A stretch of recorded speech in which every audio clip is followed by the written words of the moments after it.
Jamie Dimon, CEO of JP Morgan Chase, and other financial leaders will talk about where they think the US economy will go in the next few months and what rate cuts they think will happen. I also keep a close eye on the US economy and other things and have a lot of up-to-date knowledge about them. In my live chats, I talk a lot about this. But look at all of that study and data right here. You will have a very good idea of where the economy is now and where it is going after watching this video. Let's go. I believe the economy is getting worse. I'm not sure if that means the economy is going into a recession or is just getting weaker. And that kind of backs up what we already thought. I understand that's a big change.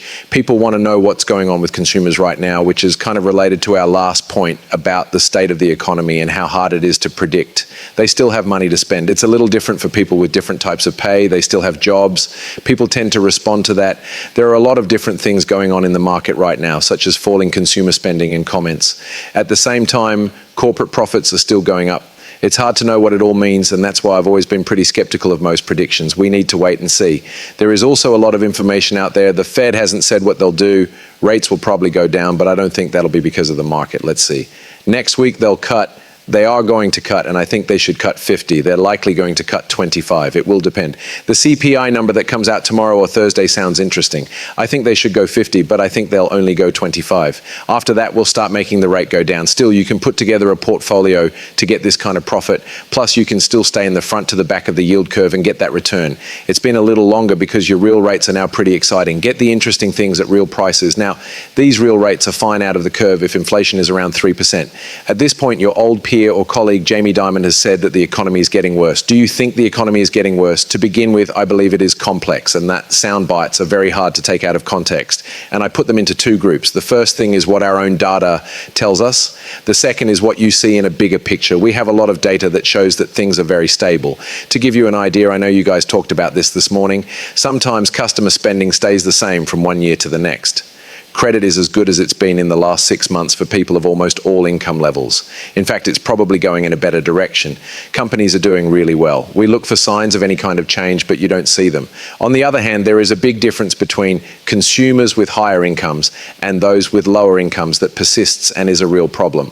This is clear when you look at the overall figures for job creation. So, yeah, things do feel pretty good today, at least compared to what you think they might be. But it's not the same for people of different levels of wealth. Also, there's probably more bad than good about it. This is how the high-end and low-end consumers spend their money. Okay, let's move on and talk about how the clip was a little slow. I'm truly sorry. I thought X was having some tech problems. Also, I just wanted to quickly show you this. I think this is one of the most important economic questions of our time. This is Scott Bent, the US Treasurer, telling you where he thinks things are going. That was about a month or two ago, but it gives you a better idea of where I'm going with this movie and what I'm about to show you. In the coming years, will the world's two biggest economies continue to drift apart, or is it possible for them to adjust together? Senator Trump wants the US economy to get back on track by making more things and lowering the trade imbalance. The Chinese are continuing to make more things. At the moment, they make up 30% of the world's capacity, which is a big increase since 2020 when COVID was first announced. They made the volume bigger. They are in the middle of a big slump in the real estate market. It might be called a crisis by some. They don't spend much money on things. In order to rebalance, they need to spend more and fix their own problems, but they can't make the workers of the rest of the world do it for them. We could work together to make that happen if they are willing to be good partners and negotiate in a way that allows the US to bring back high-paying, precision manufacturing jobs and also lets American goods into their economy. Okay? So the whole point of the trade war and tariffs is to bring factory jobs back to the US, right? Manufacturing jobs that pay well. Let's take a look at the big picture and see how the economy is doing. I also want to show you some information about industry and what that means for the US job market as a whole and see if it makes sense to keep doing what we're doing. So here's a quick look at the US economy. In 2025, the economy has slowed down a lot because of things like higher tariffs, tighter monetary policy, and trade issues around the world. After shrinking by 0.05% in the first quarter, real GDP grew by 3.3% annually in the second quarter.